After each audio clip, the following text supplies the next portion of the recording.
Alors, je ne sais pas si on réalise la portée de ce que la Torah nous révèle. Et donc, toute la Torah nous révèle Yeshua Mashiach. Donc, je le trouve partout. C'est colossal, on code partout. Donc, voilà. Donc, alors, c'est vrai on doit se baser sur le texte de Zacharie qui nous dit, Zacharie 12 ou Zacharie 14, qu'ils reconnaîtront, donc en parlant des Juifs, hein, ils reconnaîtront celui qu'ils ont percé. Puis il y a d'autres textes qui amènent chaque fois donc, à cette dimension donc, de la croix, qui est dès le départ dans Bereshit. Hein. C'est l'alliance, mais donc voilà. Et donc, alors cette dimension, avant d'attaquer les fichiers, je vous dirai pourquoi j'ai été conduit comment j'ai été du moins conduit à Genèse 12. Sans le vouloir, c'était magnifique. Je vais commencer par ça parce que ça va nous.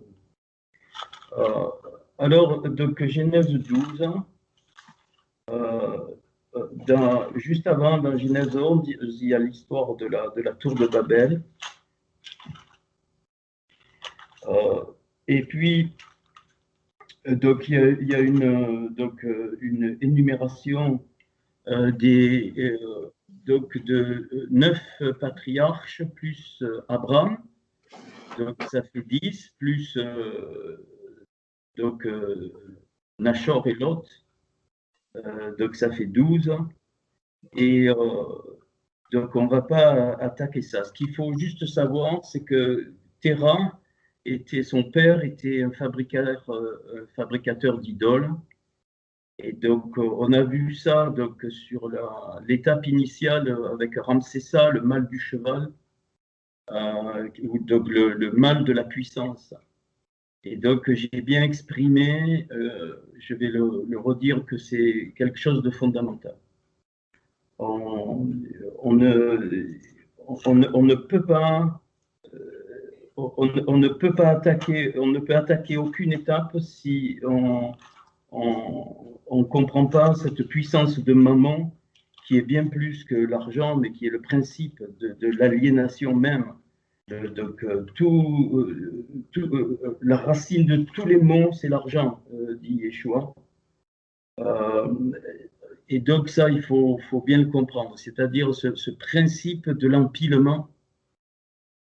Ça ne veut pas dire qu'il faut gaspiller nos économies, je ne parle pas de ça, je parle du principe. Yeshua a dit aussi, notre Seigneur, il a dit, à quoi servirait-il à un homme de posséder le monde entier s'il perd son âme? On est en train de le voir sous nos yeux, d'accord? Les gens qui ont soif de pouvoir ne sont même pas assoiffés d'argent, parce que le pouvoir, c'est le principe de maman, c'est pareil. Ils empilent, on se demande ce qu'ils veulent. J'ai envie de leur crier à la figure qu'ils sont mortels comme tout le monde et qu'ils vont tout laisser, mais c'est démoniaque. Et donc c'est le principe opposé, c'est le Narash, c'est le serpent qui est le principe opposé au Mashiach. C'est pour ça qu'ils ont la même valeur numérique et Shatan vient rajouter. Je discutais ce matin avec Corinne de ça. Le mot Mashiach, c'est 358, et quand il devient Shatan, le Narash, c'est 359. Et 359, il vient donc rajouter, toujours rajouter, toujours rajouter. Et ça, c'est... donc, il y a eu la faute de Adam Arishon, c'est commencé avec ça, avec le Etz Da'at Tov Vera, donc l'arbre de la connaissance du bien et du mal. Et il était prévu, le texte est très très clair, je suis allé un peu le revoir, il est très très clair. Il nous est dit qu'il a fourré donc Adam dans le Gan Eden, dans le jardin, le Hagan, et il lui a demandé de le cultiver, de le garder, pas le jardin, pas du tout. Il lui dit, il parle pas du jardin. De toute façon, il n'y avait même pas de. Il est dit plus loin en Genèse 2, en Bereshit 2, que il n'y avait pas de vie parce qu'Hachem n'avait pas fait encore apparaître l'eau. Et donc, il y a eu une vapeur, il a créé le golem, hein, on le sait, donc de Adama, cette argile rouge, d'où le nom Adam qui est du rouge. Et puis, il lui fourre dans les narines une Nishmat-Raïm, un souffle des vies. Et donc, l'homme est devenu donc une Nefesh Raya, c'est-à-dire donc une âme vivante. Et donc, qu'est-ce qu'il lui dit de cultiver et de garder? Il lui dit en fait de cultiver et de garder sa propre vie. C'est le principe de vie éternelle qu'il y avait dans le Etzraïm, dans l'arbre des vies. Et Etzraïm, l'arbre des vies, c'est Yeshua. Je n'ai pas le temps ce soir de le montrer, mais je peux le montrer. Donc c'est la vie éternelle. Et jamais Hachem n'a empêché Adam de prendre de l'arbre de vie. Jamais. Et s'il avait fait le choix de l'arbre de vie, alors on est dans les archétypes, hein, donc Adama n'était pas du tout comme nous, il faut oublier ça. Ce sont des archétypes qui se sont passés donc, dans le monde de la Assia, puisque c'est à ce moment-là que Hachem façonne, hein, le mot Assia, il assemble pour que cet être devienne vivant. Et donc, et là, il met tous les principes de vie, toute la beauté qu'il y a dans la vie telle qu'elle était là, à ce moment-là, qu'on n'a pas connue. Et c'est pour ça qu'un peu plus tard, il est dit qu'Adam a vécu 930 ans et les patriarches ont vécu de longues années parce qu'ils ont eu, donc, ils étaient donc, au début, avant la dégénérescence, jusqu'au déluge. Hein. Pourquoi je dis ça? Alors, c'est important de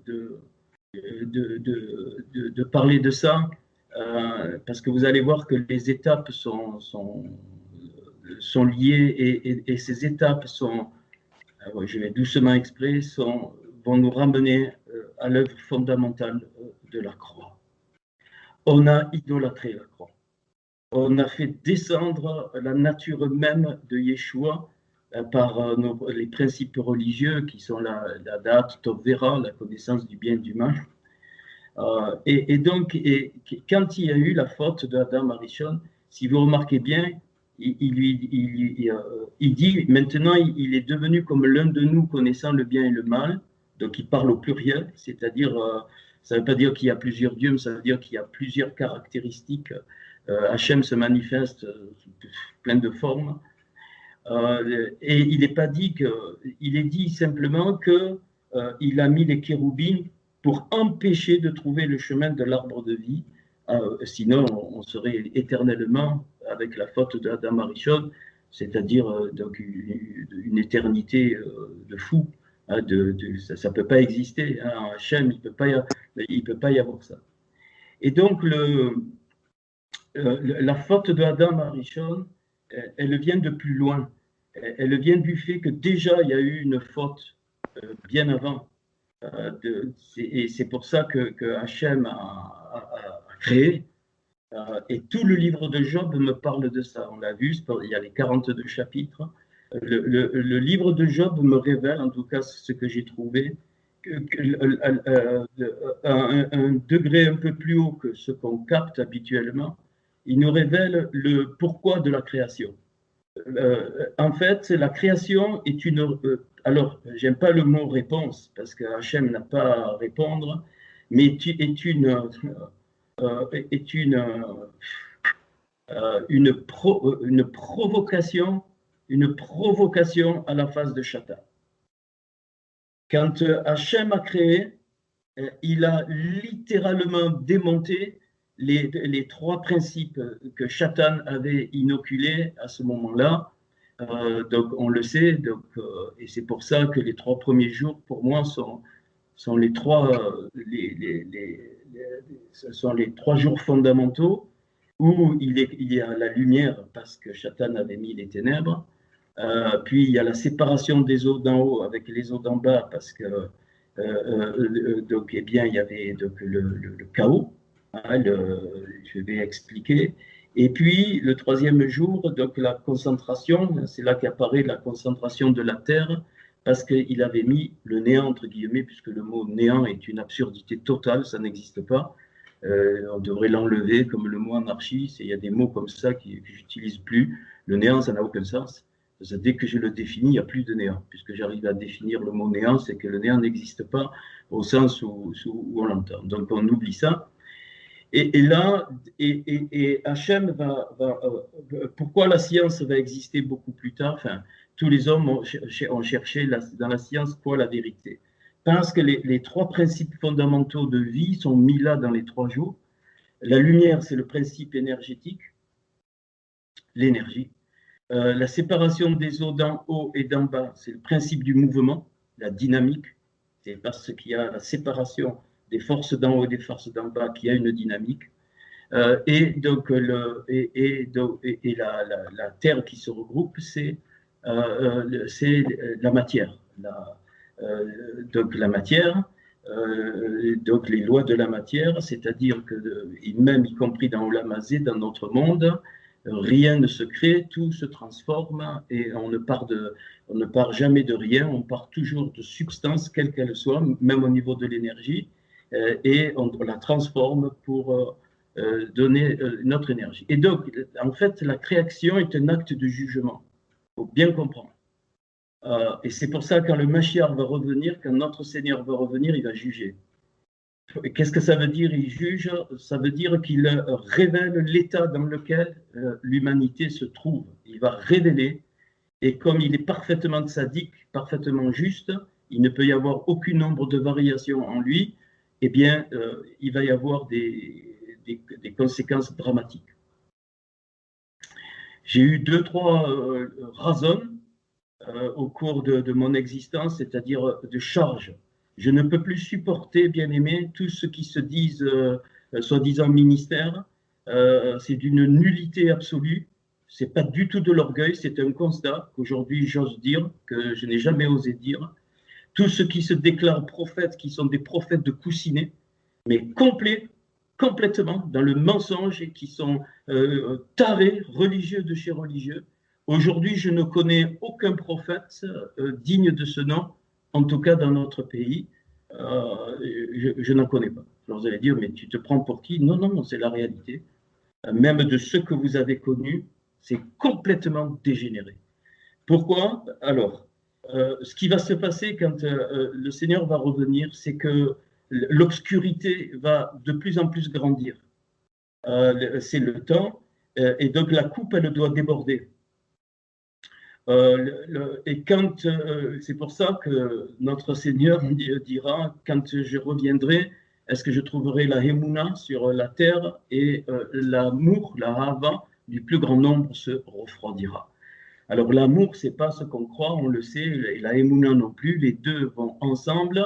La Hémouna, ça va avec la vérité, c'est la même racine, Amen et Met, c'est les mêmes racines, et on le sait que la Hémouna vient du Shema, de ce que l'on comprend, et ce que l'on comprend eh bien, vient de la parole. Et puis les 3 jours qui suivent, ça va être le développement des 3 jours fondamentaux. Le 4e jour, c'est l'apparition du grand luminaire et du petit luminaire qui correspond à la lumière. Le 5e jour, donc, ben, c'est l'apparition donc des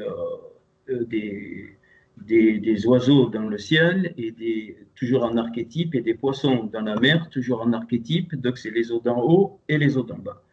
Et le 6e jour, donc apparaît donc tout ce qui est sur la terre, le bétail, et ainsi de suite. Et ce 6e jour, l'homme va être créé, le principe du Ish, c'est le mot Ish qui apparaît ici, donc le principe de l'être humain, qui paraîtra plus loin, donc va apparaître. Et le 7e, c'est le Shabbat.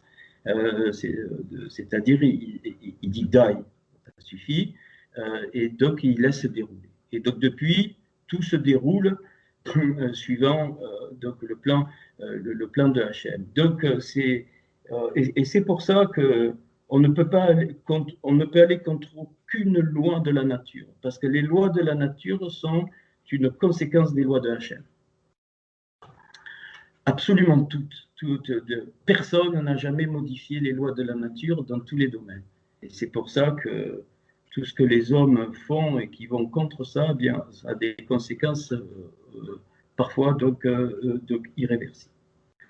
Alors, ça c'est juste un petit peu donc, de background pour qu'on soit bien donc en nous. Maintenant, qu'est-ce que c'est notre vie? Qu'est-ce que c'est notre vie? Pourquoi nous vivons? Je vais vous poser la question, est-ce que vous êtes content d'être né? Ou est-ce que tu te dis, je vois qu'il y en a qui sourient, mais on avance, hein, ne vous inquiétez pas. Ah, super, j'écoute un enseignement, super. C'est pas ça la vie. Excuse-moi, hein. Je repose la question. Pourquoi tu es né? Pourquoi tu es né? Pour manger, boire, dormir, faire l'amour, faire du vélo, travailler, et puis te disputer avec ton épouse, avec ton époux, te saccager avec ton frère, ta sœur, avoir des biens, vouloir revendiquer. C'est tellement important, les choses de ce Olam Hazé, de ce monde. On devient triste, acariâtre. Pourquoi tu es né? Pourquoi tu es né? Ah, j'ai rien demandé. Ah. Ça, on ne sait pas. Ça, on ne sait pas. Tu n'as aucun souvenir, heureusement. Est-ce que dans... je vais vous amener dans des petites auteurs. Qu'est-ce qui s'est passé? Comment se fait-il que tes parents ont fait l'amour et puis d'un coup, un enfant est né qui s'appelle... Allez, c'est comme ça, qui s'appelle... Corinne Machin, tiens, par hasard.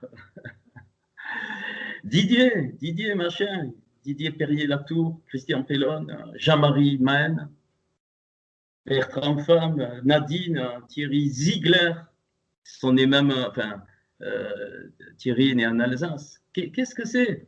Qu'est-ce que c'est? Oui, Hachem, l'étincelle d'en haut est descendue. Alors je te dis que ton étincelle a décidé de descendre. Ah, là, ça commence. Et ça, c'est tellement beau, tellement fort. Mais tu ne peux t'en souvenir. Et donc, on va voir pourquoi je dis ça. Il y a des textes qui donnent ça. Je vous ai dit qu'il faut y aller parce que c'est un temps, je crois qu'on se doute pas de la proximité des temps dans lesquels nous sommes. Et c'est pour ça que, comme dit Daniel, au temps de la fin, la connaissance augmentera dans le bon sens du terme. Ton étincelle a décidé, elle a fait un choix de descendre.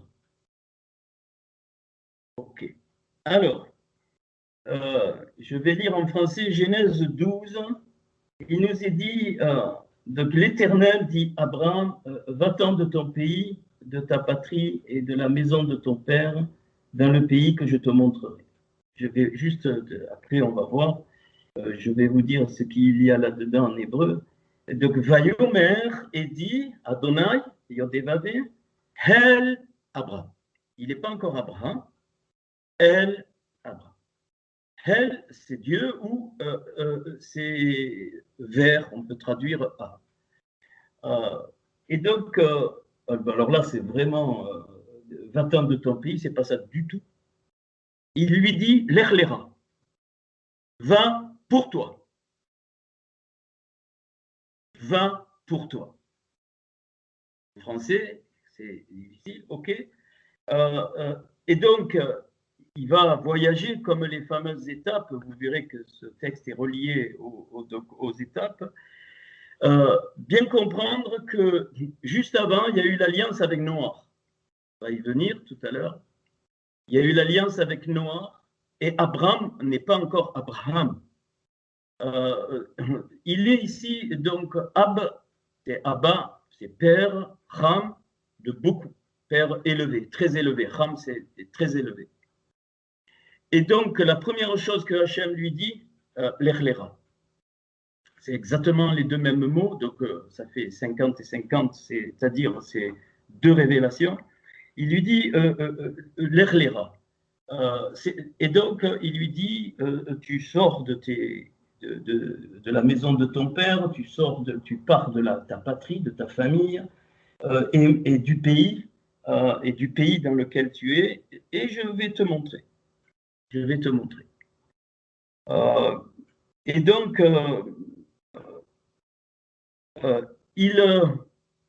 qu'est-ce qu'il fait, Abraham?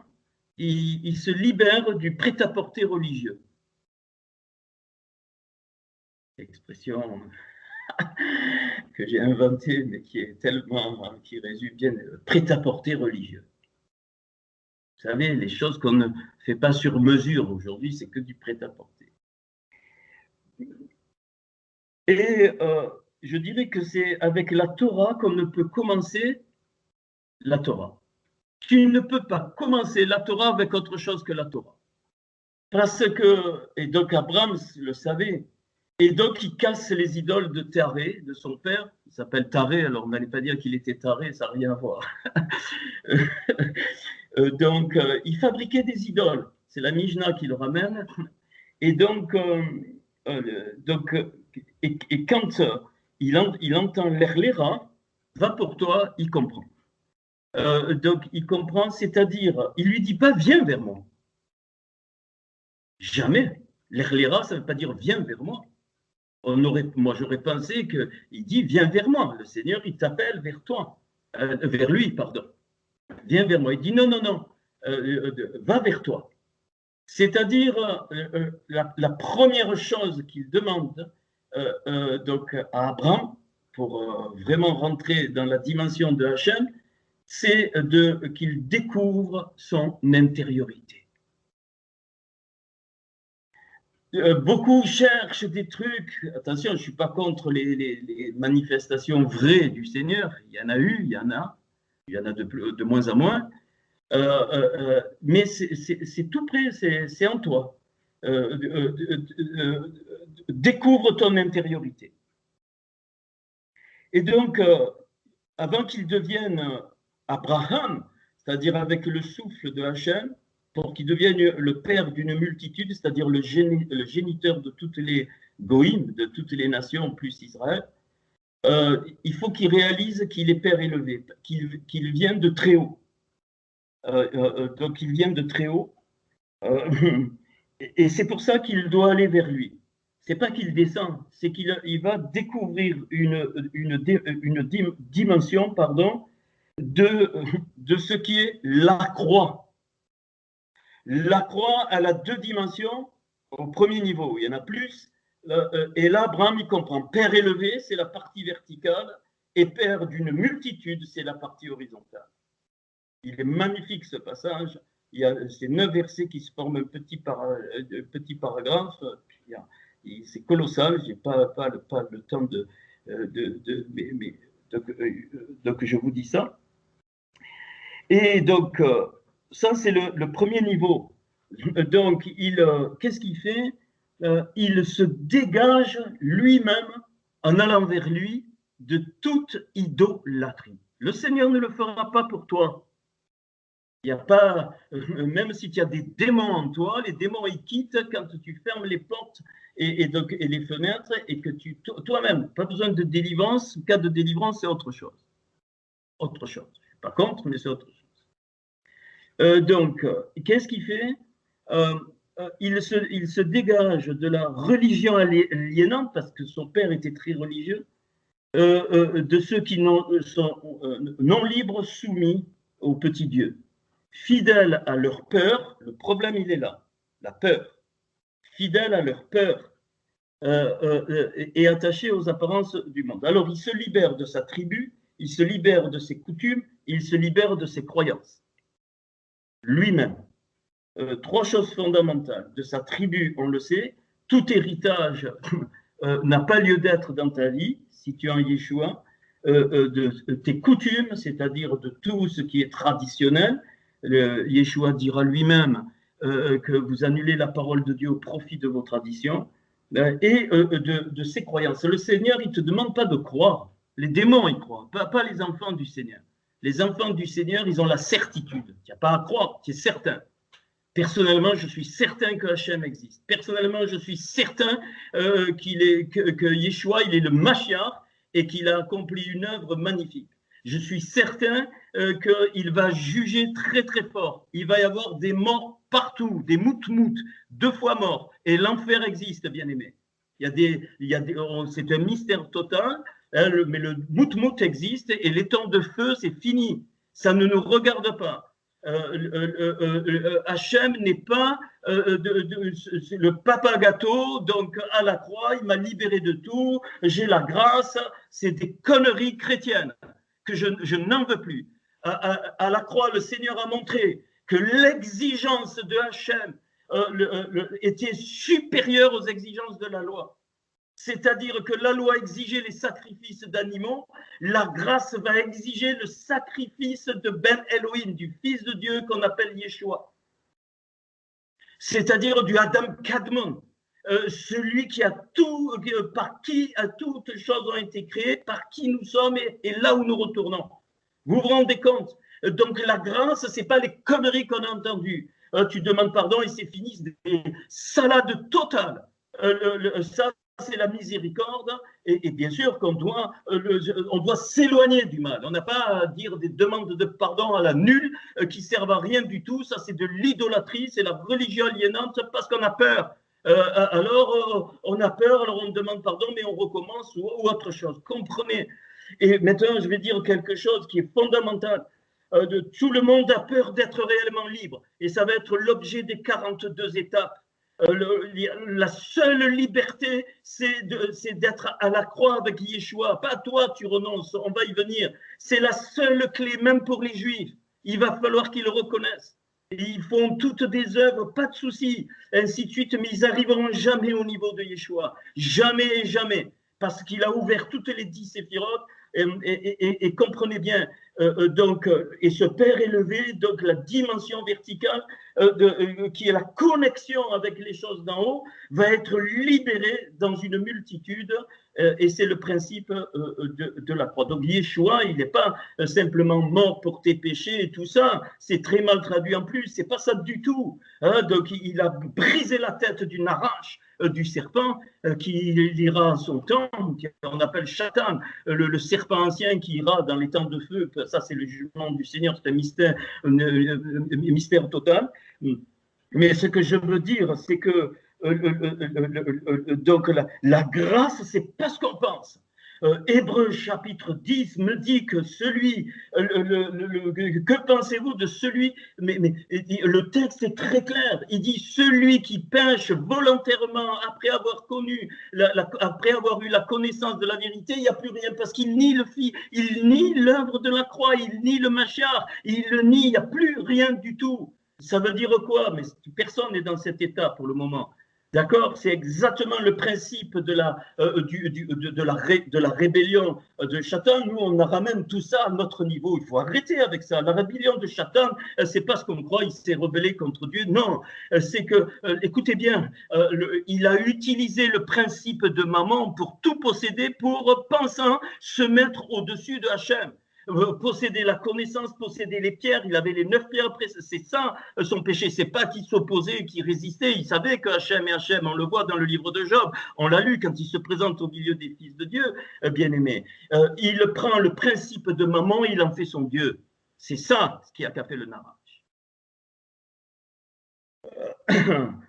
Et donc c'est très important, et donc il a introduit quoi? Il a introduit le voile, il a introduit l'illusion, chose qui est dans la loi de Hachem, et comme c'est arrivé, ben, le voile est descendu. C'est pas parce que le Seigneur il est maso qu'il a fait ça, pas du tout. Ce sont les lois de Hachem. Comme j'ai dit tout à l'heure, tu ne peux pas changer les lois, ni de la gravitation, ni les lois biologiques, absolument pas. La nature va se venger tôt ou tard. Même si tu jettes une bombe nucléaire, ça suit toujours les mêmes lois. Ce sont des lois immuables, pareil dans le monde spirituel. Tu ne peux pas changer les lois. Donc, la faute a entraîné la loi de Dieu, c'est qu'il y aura un voile sur ce monde, c'est Olam, c'est le voile, c'est-à-dire ça sera un monde d'illusion. Et donc, il faudra que l'homme cherche. Voilà le but de la création, bien aimé. Le but de la création, c'est que tu cherches et que tu trouves donc la réalité de Hachem, qu'est-ce que c'est le Yeshua, et que tu deviennes le père d'une multitude. C'est-à-dire, non pas que tu les convertisses à une religion, laissez-les tranquilles, non, mais que tu sois, on va le voir, que tu sois toi-même une vie dans le Mashiach qui va entraîner sans t'en apercevoir autour de toi une multitude. Ok. Je pourrais retraduire dans un autre niveau, va-t'en pour toi, pas pour moi. J'ai pas besoin de toi, il lui dit à Abraham. Mais toi, tu as besoin, va-t'en pour toi, pas pour moi. Pas dans le sens égocentrique, pour trouver. Et alors, comment, quel est donc maintenant donc le sens de notre vie? C'est que nous naissons de nouveau quasiment constamment en acceptant notre liberté. Dans la marche de ces étapes, c'est un chemin vers la liberté, vers la croix. C'est pas vrai. Personne d'entre nous laisse le Mashiach, laisse Yeshua vivre totalement en lui, parce que sinon il serait plus sur cette terre, y compris moi. À des degrés, peu importe. Et donc, chaque jour, nous devons naître de nouveau. Pourquoi? En acceptant cette liberté. Et on n'y arrive pas, parce qu'on veut toujours, on n'y arrive pas, je vous dis. On n'y arrive pas, c'est pas vrai. S'il y a vraiment un grand qui arrive, il peut pas rester sur cette terre, il dégage.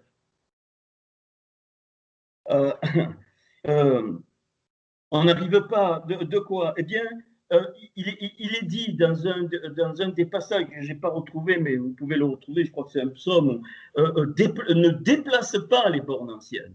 C'est-à-dire, arrête-toi, garde les bornes anciennes, réfléchis, va vers toi, et puis déplace les bornes anciennes. C'est-à-dire, pars d'où tu es et continue, et avance. C'est ça le principe des étapes. Ils sont arrivés à un endroit et ils restent un temps, ils repartent de cet endroit, ils continuent jusqu'à la terre promise. Alors, le principe du lâcher-prise.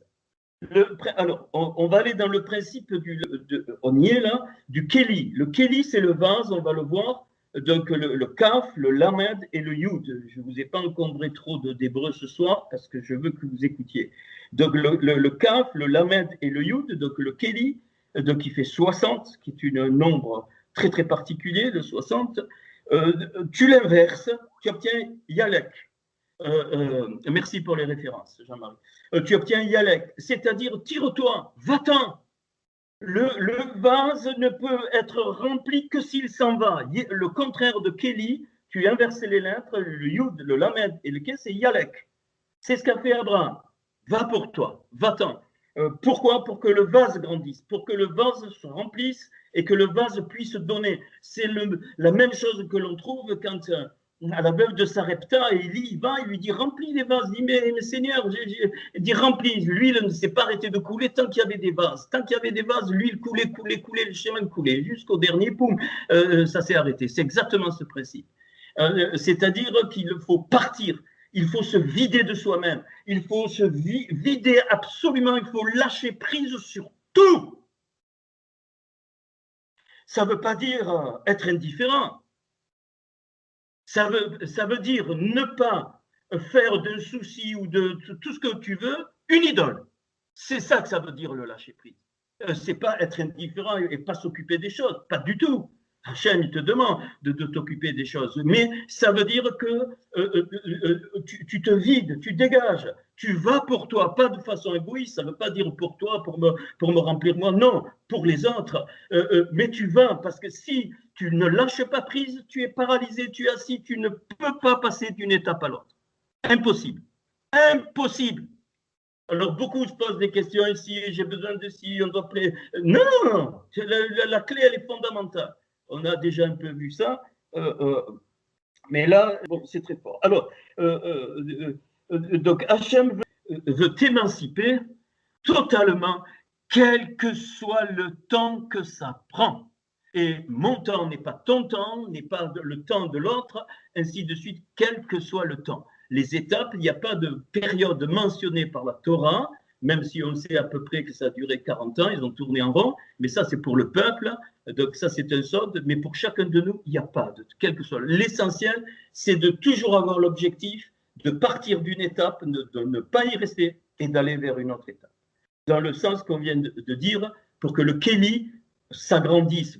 C'est pas toi, enfin, c'est une image. C'est-à-dire que eh bien, ton vase se plein, se remplit, il se vide et tu continues. C'est ça. Alors, et dans ce sens, alors on peut se poser la question, dans ce sens, eh bien, je conclurai dans un niveau un peu plus profond qu'il n'y a pas de désir bon ou mauvais. Je ne parle pas de la tendance au mal. Non, il y a le désir. J'ai mis dans votre cœur des chemins tout tracés. Choisis le bien, afin que tu vives ainsi. J'ai mis même le bien et le mal, choisis le bien. C'est nous qui rendons le désir mauvais ou bon. Bien sûr, je ne parle pas des désirs qui sont clairement négatifs. Je ne parle pas de ça. Hein, mais de tout projet, de tout ce qui peut. Il n'y a pas, on cherche, est-ce que c'est bon, est-ce que c'est mauvais? Non, des choses sont dans ton cœur. Et donc, c'est ça dans le chemin Israël. Écoute Israël, Adonai Echad, pardon, Adonai Elohenu, notre Dieu, Adonai Echad. Et pourquoi? Parce que cette marche d'Abraham et ces 42 étapes n'ont aucun sens si c'est une marche individuelle. Ça n'a pas de sens. Donc, quand je te repose la question, mais est-ce que tu regrettes d'être né? Si tu crois que tu es né pour vivre égoïstement, tu es mort. Tu es totalement mort. Il y a plus de joie à donner qu'à recevoir. Ta vie n'a de sens. Et c'est pour ça que les hommes, tous les êtres humains, ils ont ça, ils se réunissent, ils construisent des villes. D'ailleurs, le mot ville, ir, tu inverses les lettres, c'est ra, c'est le mal. Hein, la ville, c'est une concentration de mal. Hein, c'est ir, c'est le mot ir, donc le ein, le ein, le resh, tu inverses le resh, le ein, c'est ra, c'est le mot mal. Mais tu le vois, l'homme ne peut pas, l'être humain ne peut pas rester seul. Il a besoin de se marier, de procréer, ainsi de suite, parce que c'est les lois de Hachem qui sont mises en toi. L'homme est social. Un être humain qui n'a aucun contact, il crève. Tôt ou tard, il meurt. Il ne peut pas rester en vie. Donc, le va pour toi, c'est toujours dans le sens de l'élévation qui devient une multitude, et ainsi de suite. Et l'élévation, le vase se remplit, il se vide, qui devient une multitude. Le vase se remplit et il devient une multitude. Alors, après on continue, hein. Donc ces 9 versets, alors il lui dit, je ferai de toi l'égoïme Gadol, une grande nation, et tu auras la brava, on verra, hein, ce texte on le reprendra. Je rendrai ton nom grand et tu seras donc une source de bénédiction. Je bénirai ceux qui te béniront et je maudirai ceux qui te maudiront. Alors là, c'est un peu mal traduit. Et toutes les familles de la terre seront bénies en toi. Donc, je ne vais pas trop m'attarder parce que je veux qu'on aille un peu dans les étapes. Toutes les nations de la terre seront bénies en toi. Quand tu viens à Yeshua, avant qu'Abraham fût, Yeshua était. Donc, quand tu viens en Yeshua, sur cette terre, tu deviens fils d'Abraham. C'est tout. C'est une loi de Hachem. C'est sûr, tu es en Yeshua, mais tu deviens fils d'Abraham il ne passe pas par un autre chemin pour ta vie. C'est-à-dire, donc, tu deviens juif dans le cœur, tu deviens une Torah ambulante dans le cœur, une Torah vivante dans le cœur. Abraham partit comme l'Éternel lui avait dit, et Lot partit avec lui, ainsi de suite.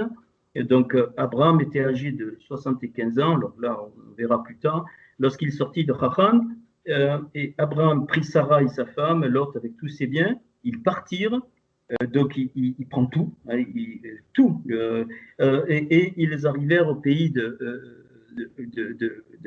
des Cananéens. Il arrive aux chaînes de Morée, les Cananéens qui étaient alors dans le pays. L'Éternel apparut à Abraham et dit, je donnerai, alors voilà la promesse, à ta postérité. Et là, il bâtit un Misbéar, c'est-à-dire un autel. Et il se transporta vers la montagne à l'orient de Bethel, il dressa ses tentes. Donc il y a Bethel donc, à l'occident et Haï à l'orient. Il bâtit encore là un autel à l'Éternel et il invoqua le nom de l'Éternel. Abraham continua ses marches en s'avançant vers le midi. Là, il y a un très beau sod. Le midi, c'est Negev. À Negev. Et tu inverses les lettres, c'est dans le jardin, Hagan. C'est-à-dire que le déplacement de Abraham, c'est la remontée vers le Gan Eden.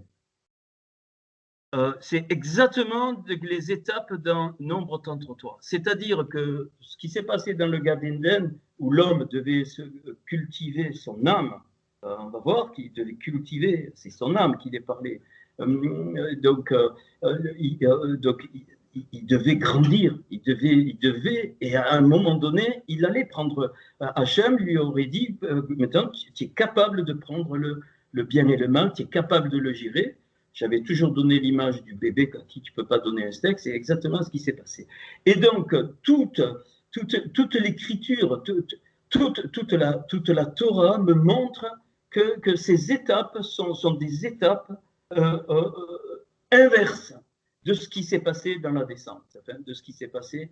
Et donc, il va vers le Negev, c'est-à-dire, il va donc vers le Gan. Ce passage, qui est une paracha fermée, il y a un P à la fin, dans le texte massorétique, contient 9 versets, pile 127 mots. Pas un de plus, pas un de moins. 127, c'est Salav, la croix. Je n'ai pas eu le temps de vous le préparer. Salav, Sadé, qui fait 90, Lamed, qui fait 30, donc Bet, qui fait 2, ça fait 122, plus le Hé devant, qui veut dire A, le 5, 122 et 5, 127, pile. Or, le dernier mot, c'est Negev, donc le jardin, le but, c'est le jardin, et donc, qu'est-ce qu'il reste? 126 mots. 126, c'est 3 fois 42. Donc, dans ce passage, il y a un merveilleux sod où, par les groupes de 3 mots, on va avoir des clés pour les 42 étapes qu'on va étudier. Je vous annonce déjà. Mais plus que ça, donc, le mot central de ce passage, il est parlé, vous savez, les gens qui étaient avec lui, ce n'est pas les gens, c'est Rol Hanefesh. Toutes les nefesh, même pas au pluriel, toute l'âme, toute la nefesh. Le mot central qui est donc le mot, le 64e mot, c'est nefesh. Donc tu prends le mot et donc tu vayomer et dis le premier mot, le mot central qui est le 64e, c'est normal, hein, donc nefesh, donc et dit l'âme, et le dernier mot Negev, Negev c'est le midi, l'inverse c'est le jardin, mais donc Negev ça veut dire sec. Donc et dit mon âme sèche. Et donc, ce voyage de Abraham, c'est pour retrouver la vie de Hachem dans l'âme. C'est le contraire. C'est la vie de Hachem dans l'âme. Mais encore plus fort, c'est que, il y a, donc, alors ça, c'est 64. Pourquoi le 64e mot?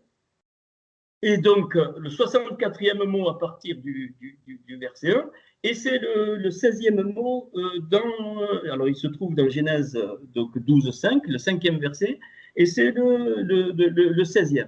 Le 16e mot dans le verset. 64, c'est 4 fois 16, 16, je vous ai dit que c'est l'épée du Créateur qui sépare, et 4, donc c'est les 4 mondes, donc, ou les 4 niveaux de l'âme. Donc Abraham ici, le centre même de ce passage, c'est donc la reconstruction des 4 niveaux de l'âme. Mais on va un peu plus loin.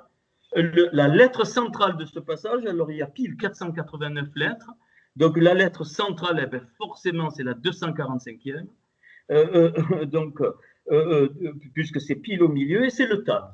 Et donc, et quand tu prends la première lettre, c'est le Vav, la lettre centrale, le Tav, et puis le Negeva, ça finit par Negev, c'est le E.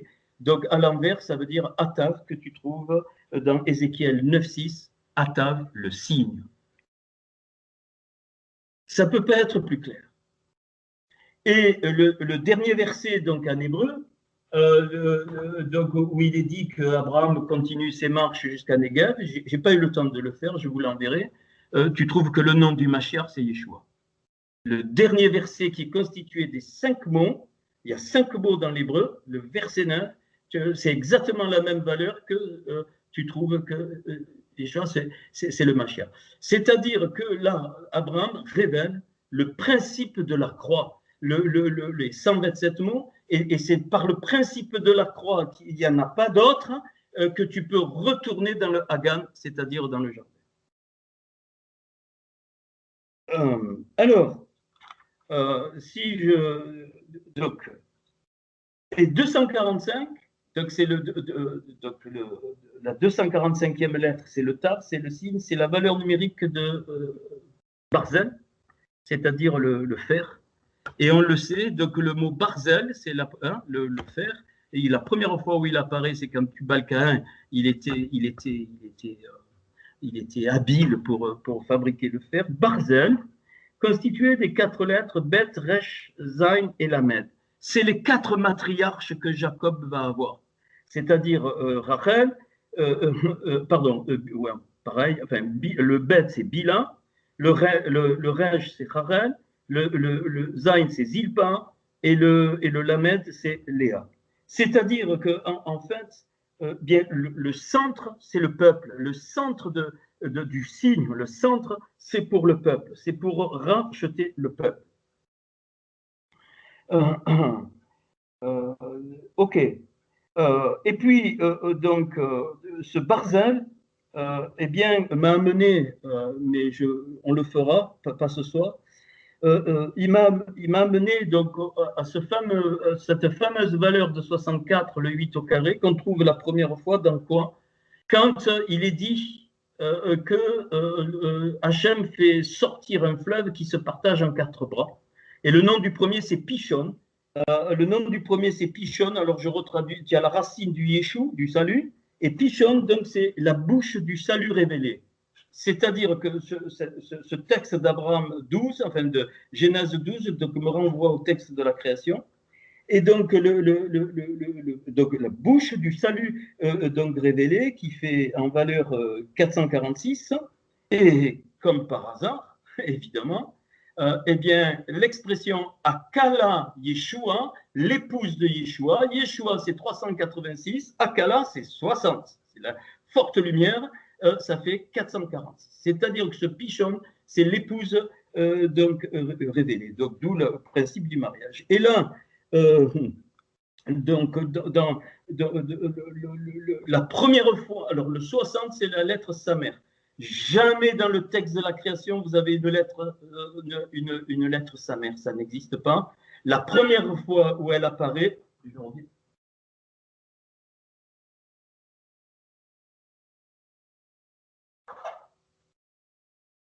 la première fois, Samer, c'est cette lettre qui est toute fermée. C'est-à-dire, c'est la grande lumière de l'épouse qui se révélera. Et donc, dès la création, elle se trouve où, cette lettre Samer, la première fois où elle apparaît. La première fois où elle apparaît, c'est en donc, Genèse 2.11, le 42e verset de la Torah. Genèse 2.11, il y a 31 versets dans le chapitre 1, plus les 11 versets, ça fait 42. L'épouse, la lumière enfermée dans le Samer, le 60, est révélée comment? eh bien, il nous est dit Sauvève, à Sauvève qui coulait, ce Pichon, ce fleuve coulait, à Sauvève qui coulait, et dans le pays de Ravila de l'or. Ravila, ça a la même valeur, 60, et Sauvève, c'est pareil, c'est tout autour, c'est le cercle. C'est la géométrie du cercle. Yeshua est l'énergie circulaire qui, en créant l'homme, crée un arbre pour faire l'énergie linéaire et donner le principe de la croix.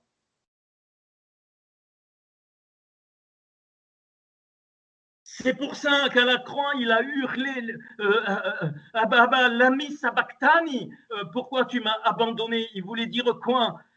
Il voulait dire je suis devenu d'une hauteur très élevée, je suis devenu donc une multitude, mais c'est fini. Pourquoi? Parce que l'énergie verticale devait aller où? Devait aller dans les profondeurs du Sheol pour aller ramener à la vie, pour ne pas oublier ce qui restait de la multitude, ce dont Paul parle par révélation, les captifs de la captivité, et il les a extraits, il les a montés, et il est monté direct à la droite de Dieu le Père. Et c'est ça qu'il nous communique, bien-aimés, dans les étapes.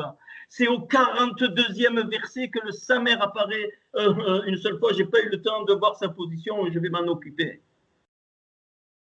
Donc c'est la révélation de l'épouse pour retrouver le jardin. C'est ça les 42 étapes de Nombre 33. Bien-aimé, vous devriez bondir de... Ok. Et donc, d'où la notion fondamentale de partout, de l'épouse. Et donc du principe, Israël est appelé la Vierge, l'épouse qui attend et qui est vierge. Les églises sont appelées l'épouse de l'agneau, tout ce que tu veux. Donc, alors maintenant, je vais le montrer. Qu'est-ce qui se passe dans ces étapes? Donc maintenant, le principe, il est acquis. Genèse 12, c'est le voyage d'Abraham, il révèle la croix. Donc de l'élévation, il passe donc à la multitude. Donc c'est le principe de la croix qu'on vient de dire et qui est révélé, qui m'a amené donc au texte de la création. Et dans ce texte de la création, c'est ce fleuve Pichon, donc la bouche je le résume, hein, la bouche du Yeshua, du salut, c'est les mêmes lettres qui est révélée. Et l'épouse de Yeshua fait exactement la valeur du mot Pichon. Ok. Donc, quand je parle du vase, du Kéli, le mot Kéli fait 60. Kaf, ça fait 20, la Med, ça fait 30, donc, et Yud, ça fait 10, 60. Donc, la Torah te dit que tu es un vase, quand le Seigneur, il parle des vases, il parle de l'épouse, il parle de la lumière intense de l'épouse. Il n'y a pas plus grande lumière que dans le Samer, parce qu'il est fermé. D'où la notion de vierge. La lettre Samer, elle est fermée.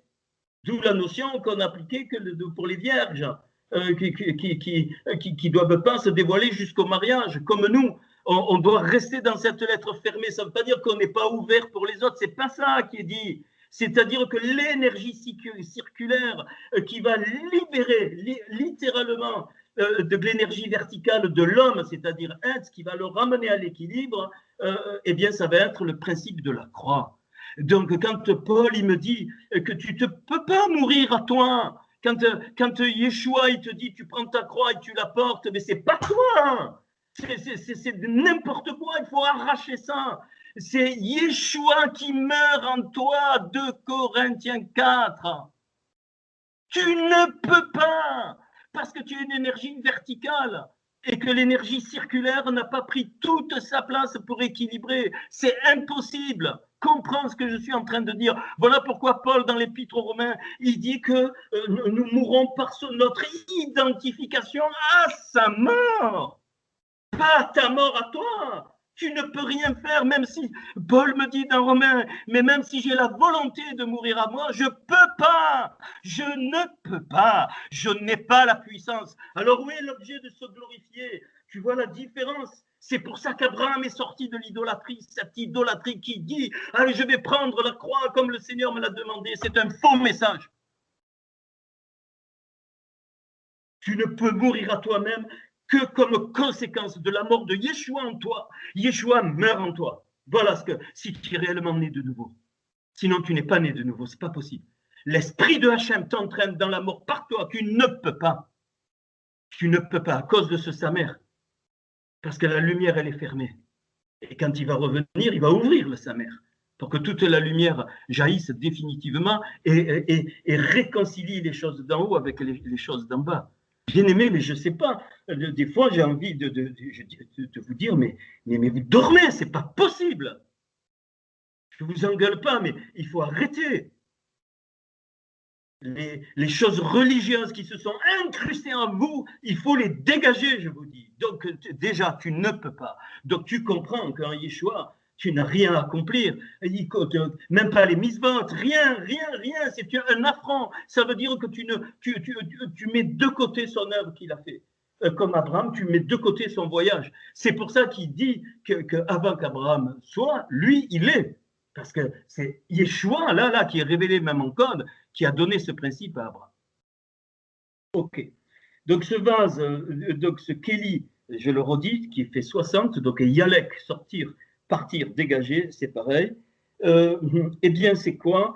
Ce vase qui est représenté par notre corps, on va y venir, est donc nécessaire, je ne sais pas pourquoi, le Seigneur il a voulu que ce soit comme ça, mais c'est comme ça, pour manifester l'extériorité de quoi? De notre intériorité qui a la révélation de Yeshua. Puisque je m'adresse à des gens qui ont normalement, qui, j'ose même plus le mot le dire, ça veut dire quoi? Accepter le Seigneur dans sa vie. D'accord, pour ma petite vie, parce qu'il m'a fait du bien. Mais tu rigoles. Et ça, tu communies à la table des démons quand tu parles comme ça. Non. Ça veut dire que tu acceptes de participer à un voyage unique. Un voyage unique, c'est ça, le message de l'évangile. C'est pour ça que le Seigneur il dit allez faire des taldidim, des disciples partout. Mais c'est nous, on a tout interprété. C'est-à-dire, allez, devenez pèlerins. Dans ce sens-là, devenez pèlerins comme Abraham. Alors, je crois que alors donc le A et le B, en fait, c'est les mêmes. Vous les mettez un à côté de l'autre. Donc, et puis, voilà, vous les mettez les uns à côté de l'autre. Alors, maintenant, alors, je vais doucement, bien aimé. Vous ouvrez le premier fichier. Enfin, le premier fichier, je crois que c'est c'est lequel que j'ai ouvert le A. Le A où c'est jaune à gauche. Alors, on va comprendre maintenant la structure. Avec tout ça, on va comprendre la structure. C'est pour ça que je l'ai appelé 8, 10 et 40 et 42. Pourquoi? Parce qu'il y a donc 8 alliances. J'aimerais même si on ne comprend pas tout, mais regardez la beauté. Il y a 8 alliances, il y a 10 séphirotes, il y a les 40 étapes entre l'initial et le final, et au total, les 42. C'est pour ça que je l'ai appelé le fichier 8, 10, 40 et 42. Alors, on prend ce fichier. Moi, je n'aurai pas besoin du second, mais ceux qui veulent les traductions, vous le prenez. Bon, Ramsès, je ne m'en occupe plus. Je vous ai envoyé l'écrit. Si vous ne l'avez pas lu, je ne peux pas faire mieux. Hein, voilà. Donc, on verra s'il y a des questions. Mais alors, par contre, alors, on va prendre, eh bien, on va voir. Alors, Noah, donc, Noah, donc c'est évidemment Noé. C'est, suivez, hein, et après, on va tout démontrer, mais pas tout ce soir. Noah, c'est l'intériorité. Qu'est-ce qu'il fait, Noah? Il construit une arche, donc c'est-à-dire il met une limite entre l'intérieur et l'extérieur. Donc Noah représente donc, notre corps et l'intériorité de notre corps. Ok. Le deuxième, Abraham, qui est père élevé, représente la frontière de notre corps. Donc ils font tous des alliances, la frontière de notre corps, on verra la peau. hein, qui est une partie du corps très très particulière. Et puis Abraham représente ce que tu rayonnes, c'est-à-dire l'extérieur de ton corps. On rayonne tous, absolument tous, on rayonne quelque chose de bon ou de mauvais. Donc ça, je vous l'avais dit déjà, c'est les 3 premières parties. Donc Noir, donc lui, il établit le vase. Alors, quand je dis le vase, c'est même le vase communautaire, hein, de tous ensemble et de chacun, mais c'est-à-dire vous êtes en moi, je suis en vous et réciproquement, donc on ne peut pas se dissocier. Donc ça marche pour tout un peuple et ça marche, enfin, et c'est une dimension aussi pour chacun d'eux. Puis, juste j'énumère, hein. Donc, ça, c'est la partie du corps, donc la partie visible. Puis on passe à Moshe.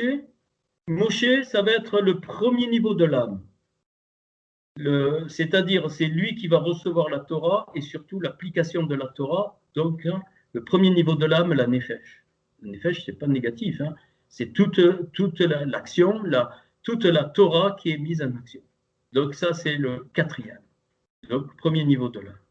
Puis Aaron, c'est celui qui fait les sacrifices, c'est celui qui marche dans l'esprit, c'est celui qui répand la paix, on le voit dans la Torah, c'est celui qui est rempli de lumière, qui rayonne, c'est la roi, c'est donc le niveau supérieur.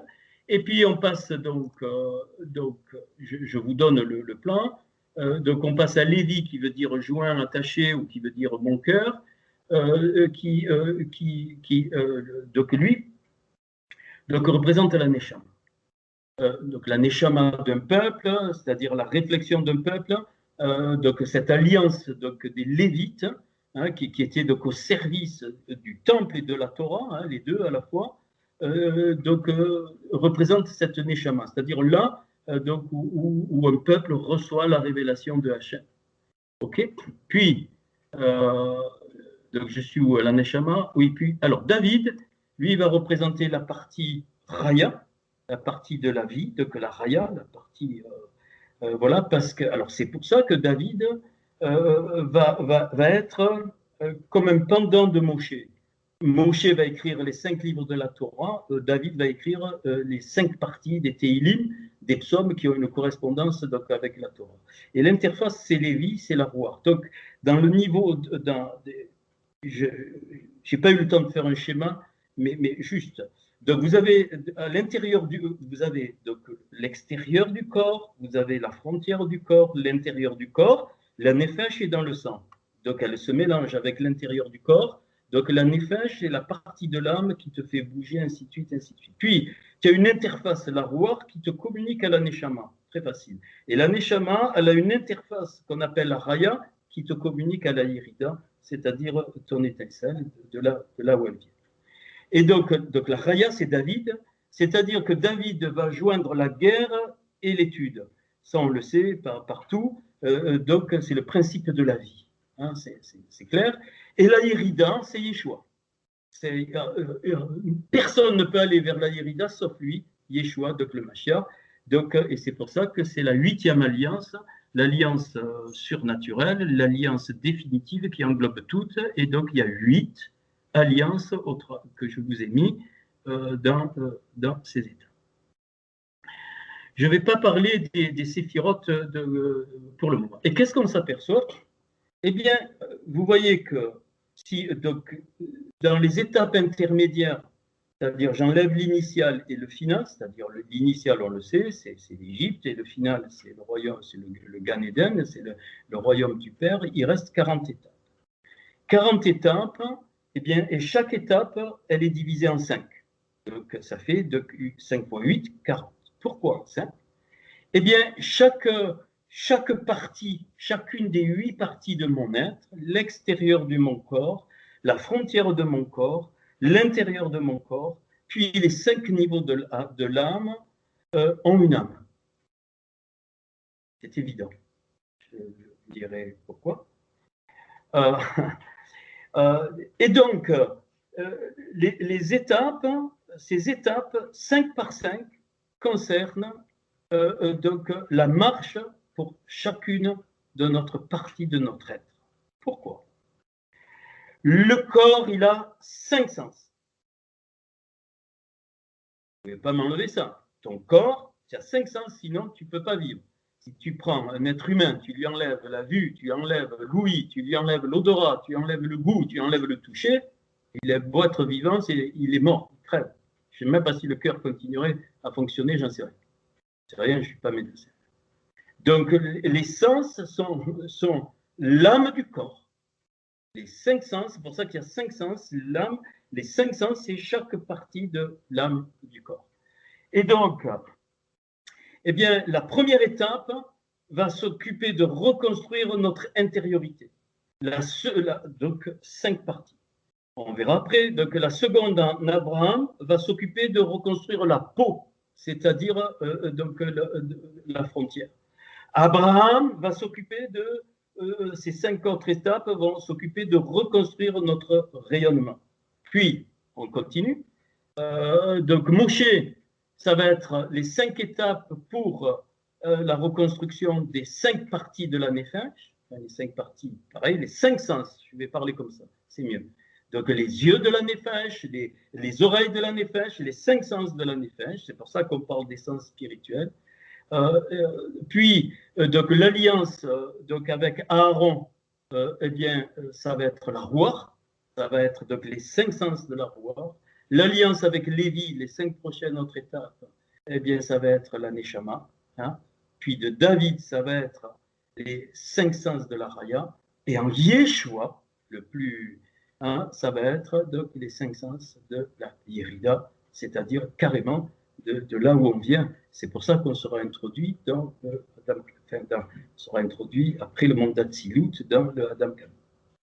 Donc dans le Gan d'Éden. Alors,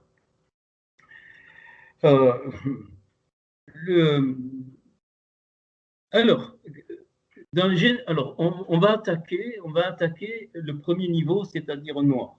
Je vais aller doucement. Donc noir. Qu'est-ce qu'il lui dit? Il lui dit, écoute, tu vas faire une arche donc de bois de gopher. Tiens. Gopher, c'est les 2 premières lettres sont les mêmes que le corps, gouf. Et resh, qui finit gopher, ce bois de gopher, qui veut dire se loger. C'est l'endroit où l'âme va être logée. Resh, c'est la tête. Donc le corps, il a le gouffre. Hein, donc on verra ça. Donc c'est-à-dire la partie voilà qu'on voit physique, et le Resh, c'est la tête. Donc la tête qui va commenter. Et donc et le bois Etzi, c'est le fondement. Donc ce que Noé est en train de faire, il est en train de préparer pour le peuple et pour tous le Kéli, le vase, puisque c'était le fondement, donc du fondement, enfin le vase où l'âme va être posée.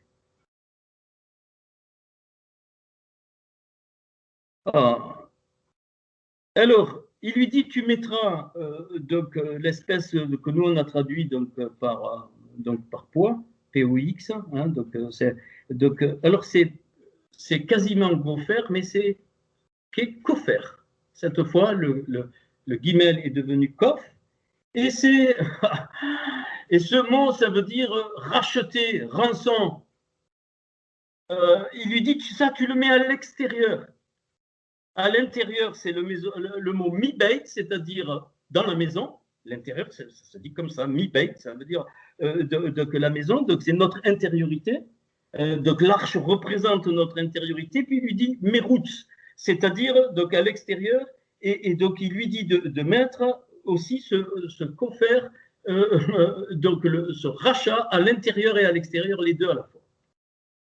Ça veut dire beaucoup de choses. Hein. On sait que l'arche, elle préfigure notre Seigneur, qui, étant mort à la croix, donc, eh bien, a racheté notre intérieur et racheté notre extérieur sans problème.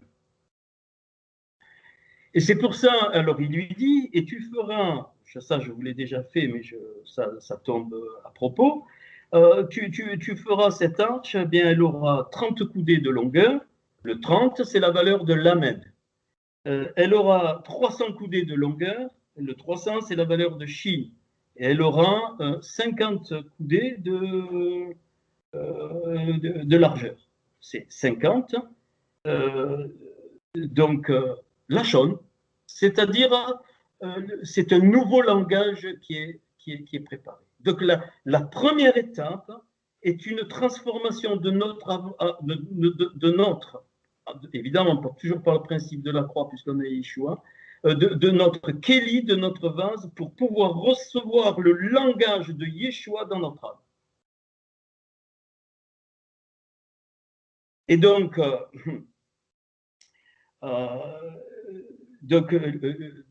le mot Velachon, c'est-à-dire et le langage, fait pile 386 Yeshua.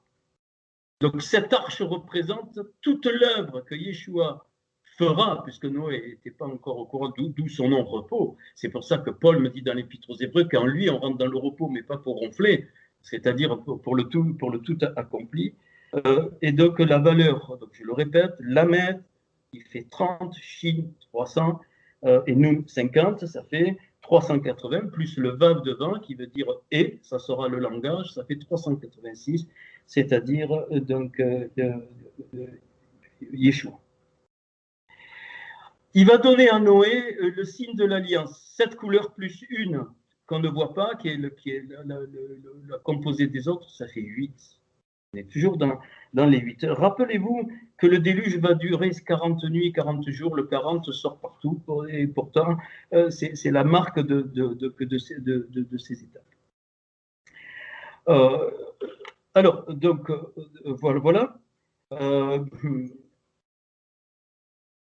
Abraham, je ne vais pas en parler là, mais il va, juste pour vous montrer, il va offrir, rappelez-vous, on en avait vu 5, 2 oiseaux et puis 3 bestioles. Et vous savez que la peau, elle a 5 niveaux. La peau de ton corps, elle a 5 niveaux. Il y a l'épiderme, il y a le derme et l'hypoderme, et que la peau sert, elle ne sert pas que faire beau, à rayonner, hein. Elle sert à la transpiration, elle sert à dégager les toxines, elle sert à respirer de l'autre côté, elle transmet. Et donc 2 couches, donc 5. Donc la peau a une âme. Donc Abraham a une âme. Donc ça va être donc Noé. Eh bien, c'est l'intérieur du corps. Il a une âme qui a 5 niveaux. Donc, alors, on ne va pas dire une âme, il a donc les 5 sens, les yeux, ainsi de suite, les 5 sens spirituels, mais Abraham aussi, c'est-à-dire donc ce qui fait la frontière entre l'extérieur et l'intérieur de mon corps, donc à 5 sens, donc une âme aussi, avec ses 5 niveaux, et ainsi de suite, pour tous les 8, d'où la notion de 40. Alors, juste, après je ferai les questions. Juste, je vais vous montrer un petit peu, pas la démonstration, mais enfin, on va. Alors, on va prendre le fichier qui s'intitule 5. 5 sens. Alors, voilà pourquoi vous avez la démonstration ici de ce que je dis. C'est ce que vraiment, c'est merveilleux chaque fois. Je suis émerveillé comment le Seigneur me conduit. Hein, voilà, je suis comme vous, hein, je ne suis pas plus niveau. Alors, on trouve ça. Où?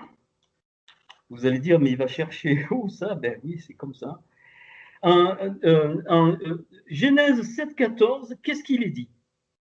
Il est dit, Noé, ainsi de suite, tu vas rentrer avec tes fils, et ainsi de suite, et il lui nomme les types de bestioles qui va rentrer, et il en nomme 5, Genèse 7,14. Alors, je vais vous les dire. Donc, il lui dit, tu vas donc araya les minas, c'est-à-dire la vie suivant son espèce, et tu vas prendre les béma, donc béma raya, c'est-à-dire les bêtes, des bêtes vivantes. Tu vas prendre les aouf, les volatiles, tu vas prendre les tsiphores, c'est-à-dire les oiseaux, et tu vas prendre les canards, ceux qui sont ailés, et puis j'en ai oublié un, ah oui, et tu vas prendre les aromèches et rémèches. C'est 2 fois le même mot, mais avec des voyelles différentes, aromèches et rémèches, c'est-à-dire les rampants. Et tout ça rentre dans l'arche. Ça, vous avez la démonstration que l'intérieur de notre corps, il est constitué de 5 sens, donc aussi de 5 sens spirituels intérieurs. Parce que notre corps est aussi spirituel. La matière est spirituelle, il faut bien comprendre ça. Mais notre corps, peu importe, notre intériorité qui est placée dans notre corps, elle est spirituelle.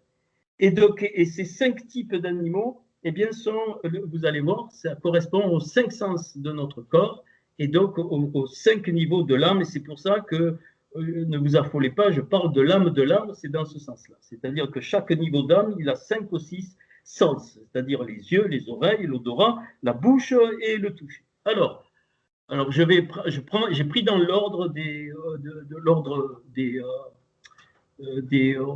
niveaux de l'âme. Alors, en jaune, alors les 5 niveaux de l'âme. Le plus haut, donc la Yérida. Vous voyez, la ligne tout en haut, Yérida. Eh bien, pourquoi ça correspond à Kanaf? Alors, et c'est la vue. Kanaf, les ailés, ça veut dire c'est les oiseaux qui vont loin, qui vont très loin. L'œil, c'est le sens qui envoie et qui reçoit de très loin l'énergie. L'œil est capable de voir très très très loin, pas le son, pas les oreilles. Tu peux voir même des étoiles qui sont plus que loin, parce que la lumière arrive. Et donc, et c'est pour ça qu'il est parlé de Kanaf. Alors Kanaf, regardez, donc le Kaf, ça fait 20. Je vous le détaille parce que si certains... ok. Le Noun, ça fait 50, ça fait 70. Et le P, 80. 8 et 7, 15, ça fait 150 Kanaf. Alors, et si j'écris que c'est selon l'œil, ça ressemble à l'œil, Ke'aïn, le Kof, ça fait 20, le Yud, ça fait 10, le Aïn, ça fait 70, et le Noun, ça fait 50, ça fait 150. Donc, ce qui ressemble à Kanaf, c'est ce qui ressemble à l'œil. Donc, pour moi, ça représente la vue spirituelle. Tu mets tout ce que tu veux dans la vue. Et donc, la Yérida. La Yérida, la valeur, c'est 37. Ben, il faut un petit peu chercher, mais c'est très facile. Le premier mot qui fait 37, c'est Abel. Abel, c'est quoi? C'est celui qui est insignifiant, c'est-à-dire qu'il ne voit pas comme les autres. Il ne voit pas les détails, il voit l'essentiel. C'est ça que ça veut dire Abel. Il voit l'essentiel, donc il a l'œil aiguisé. Et puis, il y a, vous savez, les fameux Urim et Tumim, certains, on ne sait pas ce que c'est, mais les Urim, c'est les lumières. Eh bien, c'est dans Genèse 27:7, il est parlé de ces lumières, et il est dit, donc, pardon, pas Genèse 27:7, dans 1 Samuel 28:8, il est parlé qu'ils avancent avec les lumières, donc Béurim, et Béurim, eh bien, fait... la valeur de Béurim fait 259, c'est-à-dire 7 fois Yérida, 7 fois 37. Donc, les lumières qui sont relatives à la vision spirituelle, et ainsi de suite. Alors, que je vous dise, ça a été très, très fort en moi, chaque sens a en moindre tous les autres sens.